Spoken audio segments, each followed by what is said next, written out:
Student लाइफमा आउने त्यस्तो टप 5 बिग प्रब्लमको बारेमा यस भिडियोमा म कुराकानी गर्नेछु। आफ्ना ती मेन 5 वटा प्रब्लमहरुको आन्सर तपाईहरुले सजिलै पाउन सक्नुहुन्छ। सो गाइस, म यो भिडियोलाई स्टार्ट गर्नुभन्दा अगाडि तपाईहरुलाई सजिलो सीवी को बारेमा जानकारी दिन चाहन्छु। यदि तपाईहरुले प्लस 2 पास गरिसक्नु भएको छ, तपाईहरुले जागिर खोज्ने क्रममा हुनुहुन्छ अथवा तपाईहरु विदेश जाने क्रममा हुनुहुन्छ भने तपाईहरुलाई एउटा सीवी को आवश्यकता पर्छ, जुन सीवीले तपाईको बारेमा एउटा गुड इम्प्रेसन कुनै पनि कम्पनीलाई दियोस्।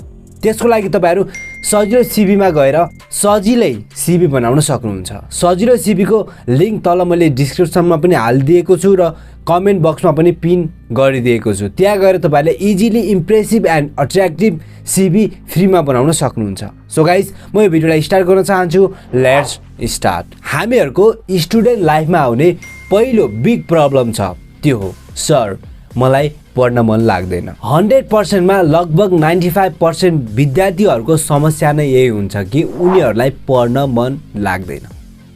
ती सबै स्टुडेन्टलाई म के भन्न चाहन्छु भने तपाईहरुलाई मात्र होइन, मलाई पनि पढ्न मन लाग्दैन र अधिकांश मानिसहरुलाई पढ्न मन लाग्दैन। हामीहरुले आफ्नो मनलाई जबरजस्ती पढाइमा लगाउनु पर्छ। जब हामीले आफ्नो मनलाई जबरजस्ती एक दिन पढाइमा लगाउँछौं, 2 दिन पढाइमा लगाउँछौं, 10 दिन पढाइमा लगाउँछौं, 20 दिन पढाइमा लगाउँछौं र 25 दिन पढाइमा लगाउँछौं नि, 26 दिनपछि हामीहरुले आफ्नो मनलाई पढाइमा लगाउनु पर्दैन। हामीहरुको दिमागले अटोमेटिकली पढ्न खोज्छ। तपाईहरुलाई थाहा छ कि छैन हामीहरुको दिमागले कसरी काम गर्छ? यदि हामीले कुनै पनि कुरालाई बारम्बार गर्छौं नि, त्यो कुरा हामीहरुको ह्याबिटमा परिणत हुन्छ। सुरुमा कसैलाई हामीले जाँड रक्सी खुवाउन सिकाउँछौं नि, त्यो व्यक्तिले एकदमै धेरै मेहनत गर्छ सिक्नको लागि, किनकि त्यो मिठो हुँदैन। तर उसले जब बिस्तारै त्यही काम गर्दै जान्छ, 20-25 दिनपछि त्यसलाई कसैले फोर्स गर्नु पर्दैन, बरु त्यसले अरु 10 जना साथीहरुलाई बटुलेर खान सिकाउँछ। यो कुरा पढाइमा पनि लागू हुन्छ। तपाईहरुलाई फर्स्ट दिनमा पढ्न मन नलाग्ला, तपाईलाई दोस्रो दिनमा पनि पढ्न मन नलाग्ला, तर जब हामीले 21 दिन 28 दिनसम्म कन्टिन्यू पढ्छौं नि, त्यसपछि हामीलाई पढ्न मन लाग्छ। म तपाईलाई मेरै बहिनीको एक्जाम्पल दिन्छु। त्यो प्राय स्कुलमा फर्स्ट आइरा हुन्छ। कुनै समय यस्तो आउँछ मेरो बहिनीलाई पनि पढ्न मन लाग्दैन भनेर मजासँग सुतिरा हुन्छ। तर पढ्न मन लागेन भनेर हामी जति सुते पनि हामीले फेरि उठेर कभर त गर्नु नै पर्छ। यदि हामीले मलाई त पढ्नै मन लाग्दैन, मलाई त बुक नै छुनै मन लाग्दैन भनेर बुक नै छुन छोड्दिन्छौँ भने त्यसपछि न त हामीहरूको मन पढाइमा लाग्छ, न त हामीले पढ्न नै सक्छौँ। यसको सबैभन्दा बेस्ट सल्युसन भनेको तपाईलाई पढ्नै मन लाग्दैन भने पनि पढ्न बस्नुहोस्। 21 दिनसम्म कन्टिन्यू दिनमा 4-4 घण्टा होम स्टडी गर्नुहोस्। बिहान 2 घण्टा, साँझ 2 घण्टा। त्यस पछाडि तपाईहरुलाई पढ्नको लागि फोर्स गर्नु पर्दैन। तपाईहरुको दिमागले अटोमेटिकली तपाईहरुलाई पढाइमा लगाउँछ, किनकि 21 दिनसम्म तपाईहरुको ह्याबिट बनिसकेको हुन्छ पढ्ने। स्टुडेन्ट लाइफमा आउने दोस्रो बिग प्रब्लम छ, त्यो हो मेरो फोकस पावर कमजोर छ। विद्यार्थीहरुको फोकस पावर कमजोर हुनुको कारणले गर्दा उनीहरुले पढाइमा मन गरे पनि बुक अगाडि जति बसे पनि पढेको कुरा उनीहरुले बुझ्न सकिरहेका हुँदैनन्। जबसम्म हामीहरुको पढ्ने बानी हुँदैन तबसम्म हामीहरुको फोकस पढाइमा लाग्दैन। यो त 100% नै हो। हामीहरुले कुनै पनि च्याप्टर पढ्नुभन्दा अगाडि, कुनै पनि कुरा पढ्नुभन्दा अगाडि त्यो च्याप्टरले हामीहरुलाई वास्तवमै सिकाउन खोजेको कुरा के हो, त्यो कुरा हामीहरु फाइन्ड आउट गर्नुपर्छ। मैले सधैँ एउटा एक्जाम्पल दिन्छु। जो व्यक्तिले प्लस 2 पास गरेको छ नि कमर्समा, यदि उसले आफ्नो टेक्स्ट बुकलाई अलिकति अन्डरस्ट्यान्डिङको लेभलमा आएर पढ्थ्यो नि, त्यसले एउटा ठुलो कम्पनी नै खडा गर्न सक्थ्यो। त्यो ठुलो कम्पनीको म्यानेजर इजी नै बन्न सक्छ। उसले आफ्नो जिरोबाट करोडौंको कम्पनी इजिली खोल्न सक्छ। तर धेरै जस्तो स्टुडेन्टहरुले त्यो कुरालाई बुझ्न छोडेर त्यो कुरालाई घोक्नतिर लाग्छन्, जस कारण उनीहरुको हातमा डिग्री त हुन्छ तर उनीहरुको हातमा कुनै पनि नलेज हुँदैन। उनीहरुले त पढ्ने समयमा पढे, रट्टा मारे, एक्जाममा गए, लेखे, सकियो।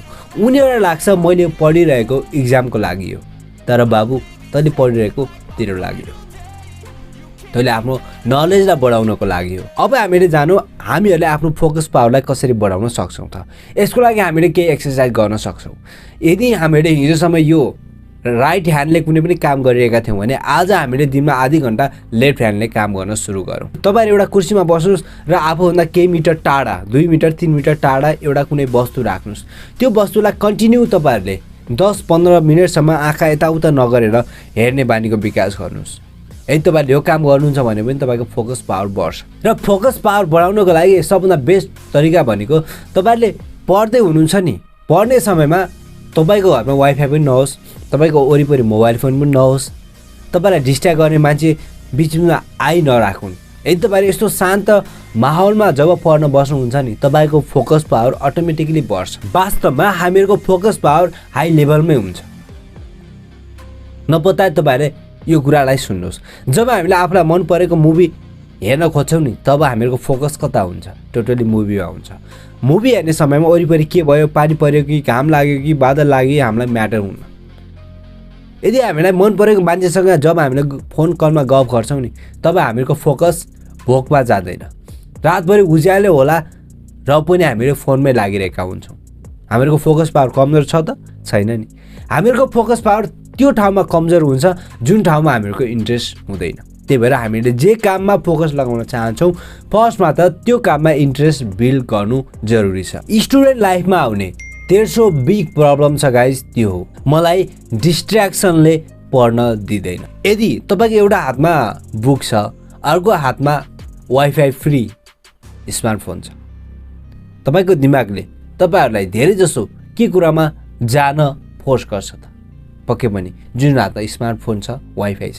किनकि दिमागलाई थाहा हुन्छ म यो बुकको साटो यो स्मार्टफोनमा गयो भने मैले धेरै प्लेजर पाउन सक्छु, तर यो बुकमा त केही पनि प्लेजर मिल्दैन। अब तपाईँलाई आफै विचार गर्नुहोस्, यदि तपाईँको हातमा दुईवटा कुरा छ भने तपाईँको ध्यान त अटोमेटिकली स्मार्टफोनमै जान्छ। त्यही भएर यदि तपाईँहरूले आफ्नो मनलाई पढाइमा लगाउन चाहनुहुन्छ भने तपाईँहरूले यो डिस्ट्र्याक्सन दिने मोबाइल फोनलाई आफ्नो कोठाभन्दा अरूको रुममा छोडिदिनुहोस्, फ्लाइट मुडमा राखेर छोडिदिनुहोस्। अब त्यसपछि तपाईँको एउटा हातमा बुक मात्रै छ, अर्को हातमा केही पनि छैन भने तपाईँको दिमाग कता जान्छ?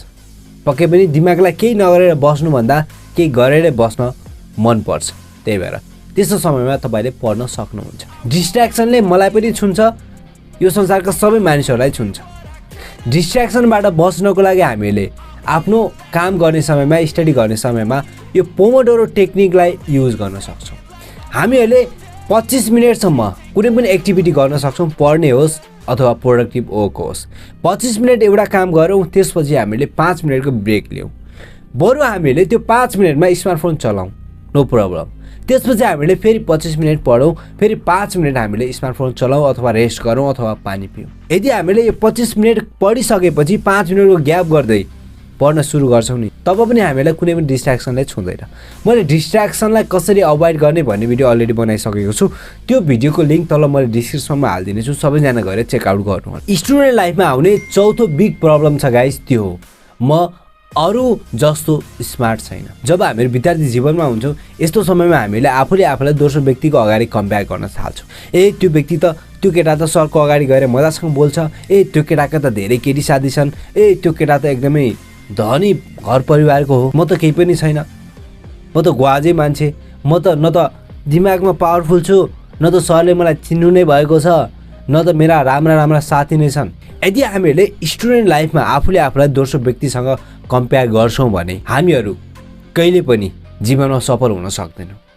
कम्पेरिजन यस्तो किडा हो जुन किडाले तपाईँहरूलाई भित्रभित्रै कुहाइदिन्छ। तपाईँले भनेको सुन्नुभएकै होला, बिलेटले रुख काट्न सक्दैन र बन्चराले नङ काट्न सक्दैन। यो संसारमा सबैका आफ्ना आफ्ना काम छन्। तपाईँले आफूले आफूलाई दोस्रो व्यक्तिको अगाडि राखेर कहिले पनि तुलना गर्नु हुँदैन।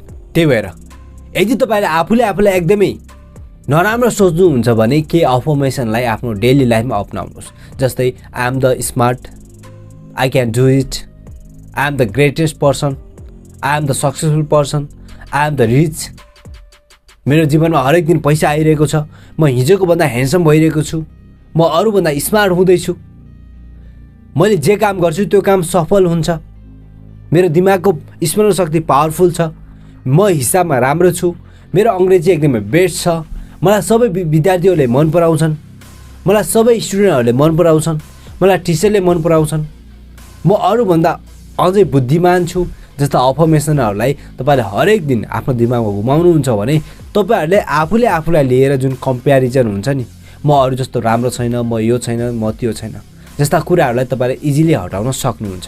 स्टुडेन्ट लाइफको पाँचौं बिग प्रब्लम छ गाइस, त्यो हो मेरो पनि गर्लफ्रेन्ड बोयफ्रेन्ड भएको भए।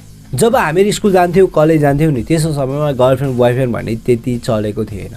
तर अहिले त 7 मा पढ्ने केटा होस् केटी होस्, 8 मा पढ्ने केटी होस् केटा होस्, 10 मा पढ्ने 11 12 ब्याचलरको त कुरै छोड, सबैले गर्लफ्रेन्ड बोयफ्रेन्ड बनाउन चाहिरहेका हुन्छन्। तर कमैको गर्लफ्रेन्ड बोयफ्रेन्ड हुन्छ। तर म तपाईलाई के भन्छु भने विद्यार्थी जीवन भनेको गर्लफ्रेन्ड बोयफ्रेन्ड बनाउने जीवन होइन, तपाईहरुले पढ्ने जीवन हो यो। तपाईहरुले आफ्नो लाइफको जग खन्ने जीवन हो। यदि तपाईहरुले आफ्नो लाइफको जग खन्ने समयमा केयरलेस गर्नुहुन्छ, मौजमस्तीमा समय उडाउनुहुन्छ भने भविष्यमा तपाईले घर बनाए पनि त्यो घर राम्रोसँग टिक्ने छैन। अझ केटीहरु भन्दा केटाहरु धेरै आफ्नो totally energy, totally time, totally money girlfriend बनाउनमै खर्च गरिरहेको देखिन्छ। सोशल मिडियाको जमाना हो, I love you baby, I love you too. तर उनीहरूले यो कुरा भुल्छन् कि उनीहरूले आफ्नो कामलाई छोडेर बेकामलाई अपनाइरहेका छन्।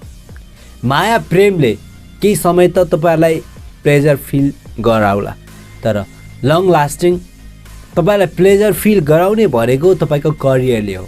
यदि तपाईको करियर बेस्ट छ भने तपाईको लाइफमा ह्याप्पिनेस इजिली आउँछ। तर तपाईहरुले आफ्नो करियरलाई बेस्ट बनाउने समयमा गर्लफ्रेन्ड बोयफ्रेन्डको पछि लाग्नुहुन्छ भने जिन्दगी मैले उसको नाममै दान गरिदिए। मैले बुढीको लागि मेहनत गर्नु पर्यो, मैले मेरा छोराछोरीको लागि मेहनत गर्नु पर्यो, जसकारण म सफल हुन सकेन। तपाईले दोस्रो व्यक्तिलाई दोष दिनु बाहेक तपाईहरुसँग केही विकल्प हुँदैन। त्यही भएर गर्लफ्रेन्ड बोयफ्रेन्ड रिलेसनशिपमा जानु नराम्रो कुरा होइन। तपाईहरु +2 पास गर्नुस्, रिलेसनशिपमा जानुस्, तर +2 भन्दा कममै तपाईहरु 18 वर्ष नपुग्दै तपाईहरु रिलेसनशिपमा जानुहुन्छ भने तपाईको लाइफमा धेरै प्रब्लमहरु आउने छन्, जुन प्रब्लमले तपाईको लाइफलाई ड्यामेज बनाइदिनेछ गाइस। ओके, यो भिडियोमा यति नै। सजिलो सीबीको लिंक तल मैले डिस्क्रिप्सनमा हालिदिएको छु, सबैजना जानुस्, त्यसलाई चेकआउट गर्नुस् र आफ्नो आफ्नो इम्प्रेसिभ अट्र्याक्टिभ तपाईहरुले सीबी बनाउन सक्नुहुन्छ। हामीहरु नेक्स्ट भिडियोमा फेरि भेट गर्नेछौँ। Till then bye bye guys.